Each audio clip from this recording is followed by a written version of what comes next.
Okey, mari kita tengok soalan nombor 21. Raja menunjukkan seorang suri rumah tangga sedang membersih lantai. Okey, apakah daya kehadapan Fx yang dikenakan ke atas lantai itu? Okey, yang ni kena ingat baliklah untuk leraian daya. Bila kita ada satu daya yang bertindak pada sudut tertentu, okey, pada sudut theta ni ada F, maka kita boleh leraikan kepada dua lah, iaitu pada paksi X dan juga pada paksi Y, Fy.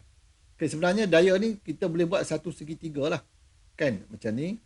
Dan juga macam ni. Bila ada daya tu, bergerak ke atas. Macam ni. Okay, ini theta dia. Yang ni adalah Fy. Ini adalah Fx dan ini adalah F. So, nak dapatkan Fy, semua kita gunakan trigonometri. Okay, kalau kita guna cos theta, sama dengan cos ialah sebelahan per hypotenuse. Fx per dengan F.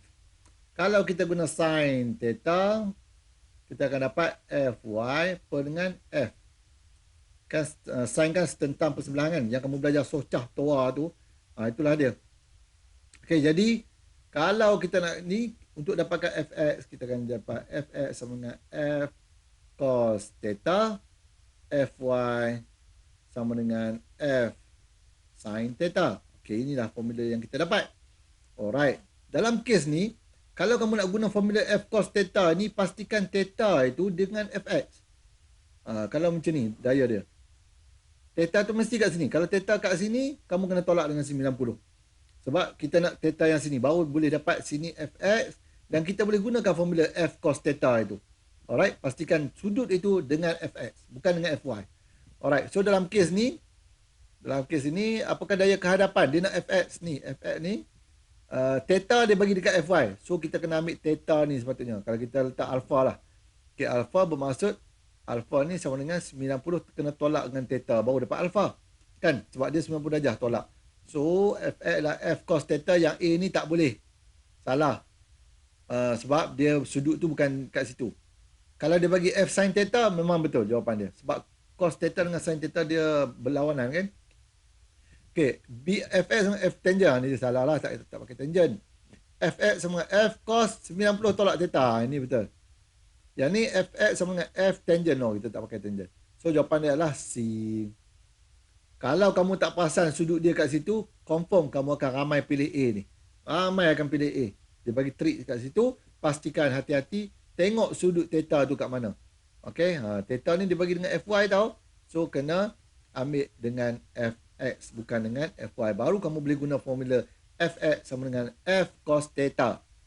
Okay, boleh Soalan seterusnya, soalan nombor 22. Suatu objek berada dalam keseimbangan apabila ini kita dah sebut, dalam keseimbangan dia ada dua keadaan. Sama ada dia pegun tu banyak maksud lah, laju sifar, tidak bergerak apa semua kan, pecutan sifar semua. Ataupun satu lagi adalah bergerak dengan laju seragam. Nampak? Kalau kita ulang-ulang selalu, insyaAllah kamu akan ingat Pecutan sifar betul. Pegun betul. Laju seragam betul juga. Daya paduan sifar pun betul juga. Sebab F sama dengan MA. Bila A ni dah kosong, maka dia juga akan kosong daya paduan dia. Okay, so jawapan dia adalah satu saja salah, satu dua salah, satu dua tiga salah. Semua di atas. Okay, nombor 23. Raja menunjukkan graf daya lawan pemanjangan dalam eksperimen mengkaji kekenyalan spring. Okey, ingat, nampak? Ini daya lawan dengan pemanjangan. Okey, cantik lah tu. F lawan dengan X. Ada graf, dia buat macam ni. Hati-hati kalau graf dia adalah X lawan dengan F. Graf yang sama, tapi pastikan kalau yang kat sini sebenarnya dia lebih rendah nilai kecurunan dia. Dari segi ni lah, sebab kita sebut kecurunan dia mewakili pemalas spring. Semakin tinggi kecurunan, semakin tinggi pemalas spring bagi graf F lawan X. Kalau dia terbalik, yang ni K dia lebih tinggi, yang ni K dia rendah. Ingat kalau dia terbalik. Tapi kalau kat sini F dengan X, maka K ini tinggi, yang K dekat sini rendah. Apa itu K? K F sama dengan KX. K ini sebenarnya adalah F per X. Dan K ini juga sebenarnya adalah kecurunan M. Sebab F ini paksi Y, X inilah paksi X, dia adalah kecurunan sebenarnya. Kalau tinggi kecurunan, tinggilah nilai pemalas spring. Nilai pemalas spring, lagi sekali kita kena ulang-ulang. Kalau K ni tinggi, bermaksud dia keras. stiffer. Bila keras, dia akan sukar diregang. Ingatlah yang ni. Dan juga sukar pula untuk dimampat. Sebab dia keras. Okay. Tapi kalau K dia rendah, dia adalah lembut. Spring yang lembut. Maka dia senang diregang. Senang pula dimampat. Okey. Nampak tak? Jadi dia lembut lah. Spring lembut. Tapi dalam essay, soalan section B dengan C, kalau boleh elakkanlah guna perkataan senang ini. Senang ke mudah-mudah tu tak nak untuk diregang. Contohnya apa kita boleh guna ayat dah. Senang diregang, senang dimampat. Ataupun berlaku pemanjangan dengan senang. Payah juga ayat dia macam mana. Tapi jangan gunalah perkataan senang dengan mudah ni. Okey. Kita takut-takut tak diterima kan. Jadi ubah sikitlah ayat dia. Ataupun kamu sebut je nilai pemalas spring dia rendah dan dia spring tu adalah lembut. Okey. Okey, seterusnya. Kalau tengok soalan ini, dia tanya apa? Berdasarkan pemerhatian pada graf di atas, perbandingan manakah yang benar? Okey, yang mana benar dia tanya. Spring Q lebih keras daripada spring P. Q lebih keras daripada P. Salah lah sebab Q ni K dia rendah. Maka dia lebih lembut daripada P.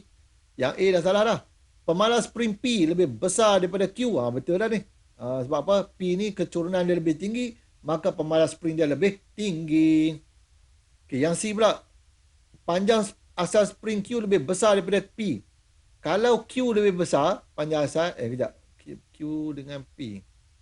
Panjang asal spring Q lebih besar daripada P. Bermaksud, kalau Q lebih besar, ni lebih panjang. Panjang, betul, yes. Kalau lagi pendek, panjang asal, lagi tinggi pemalas spring.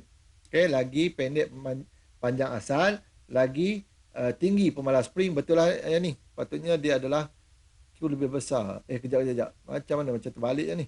Panjang asal spring. Macam ini pun betul juga ni. Kejap. Cikgu pun confused lah. Siapa tahu yang panjang asal tu? Sepatutnya panjang asal pendek. Maka dia akan lagi pendek panjang asal, lagi keras. Betul lah. Panjang asal yang pendek, sepatutnya dia punya ni keras. Kejap ya, cikgu cek. Alah, habis. Ni buku lama ni, tajuk spring kat mana ni. Length. Original length. Okay, ini dia. A shorter spring is stiffer. Betul. Okay, jadi kalau semakin pendek dia punya panjang asal, kalau L0 dia rendah, maka K dia besar. Okay, lagi pendek spring, lagi keras dia. Okay, ini dia punya hubungan dia lah. Kita boleh buat macam, tapi dalam periksa jangan tulis macam ni lah, anak panah ni. Okay, dia kata yang ni, panjang asal spring Q lebih besar daripada P. Betul ni ayat ni. Bila mana panjang asal Q dia panjang, maka dia akan lembut. Jadi graf ni betul lah ni. Ada dua jawapan lah kalau macam tu ni. Subhanallah. Kejap. Yang dia apa? Tenaga kupas yang kenyal spring P lebih besar daripada spring Q. Ni salah lah. Dia kata tenaga kupas yang kenyal. Tenaga kupas yang kenyal bergantung kepada luas di bawah graf. Iaitu setengah kali F kali dengan X. Okey, kalau kita tengok luas di bawah graf untuk P yang ni. Nampak sikit kan? Dia punya luas dia berbanding dengan Q ni. Okay, Q ni lebih besar bermaksud yang D tu salah lah. Dia bagi dia kata tenaga kupas yang kenyal P lebih besar. Ni salah. Patutnya lebih kecil. So yang ni salah. Yang ni boleh diterima jawapan ini. Panjang asal spring Q lebih besar daripada P. Lebih besar tu maksud dia lebih panjang lah kan. Bila lebih panjang memang lembut. Q memang lembut daripada P. Betul lah. Okay, maksud dua jawapan boleh diterima. Sebab itu yang comparison yang betul. Kan, yang betul ialah B memang betul jawapan dia. Tapi yang C juga sebenarnya betul juga. Sebab panjang asal ni dia ada kaitan dengan pemalas spring itu, kekenyalan spring. Sebab lagi panjang dia, lagi lembut. Q dia kata lebih besar, maksud lebih panjang. Bila lebih panjang, dia lebih lembut. Betul lah, graf ini menunjukkan Q lebih lembut daripada P. Alright, so jawapan B dan C kita terima. Okey, tapi dalam SPM insya-Allah tak berlaku lah keadaan macam ni. InsyaAllah tak akan berlaku. Okey, soalan seterusnya. Nombor 24. Salah satu faktor yang mempengaruhi tekanan dalam cecair.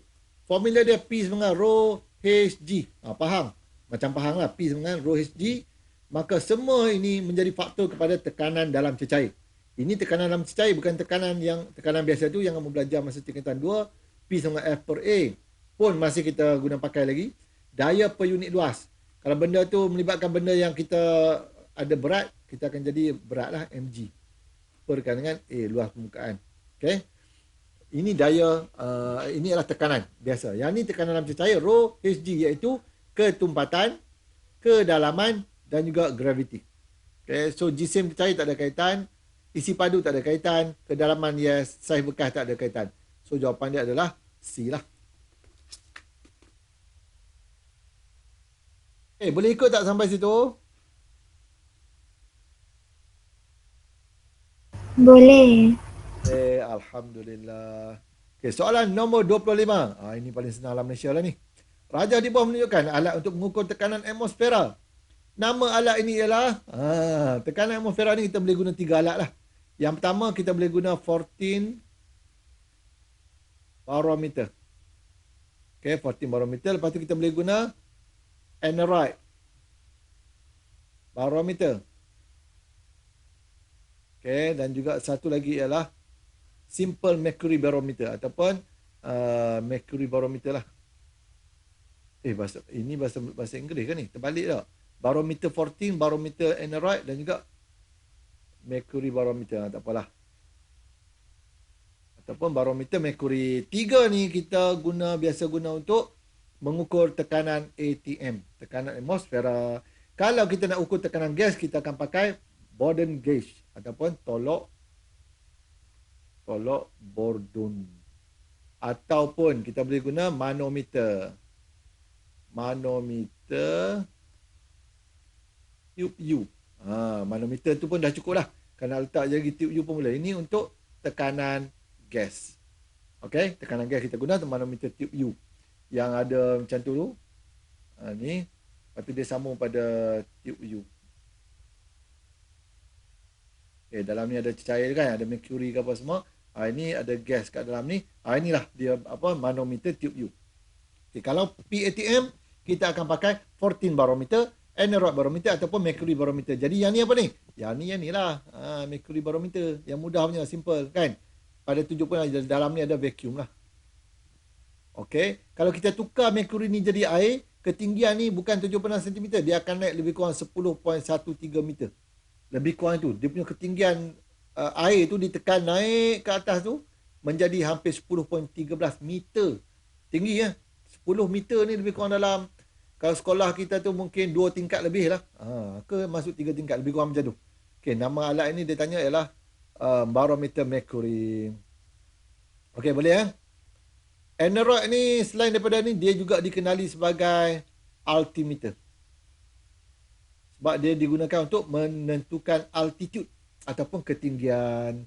Dalam kapal terbang pakai ni aneroid barometer.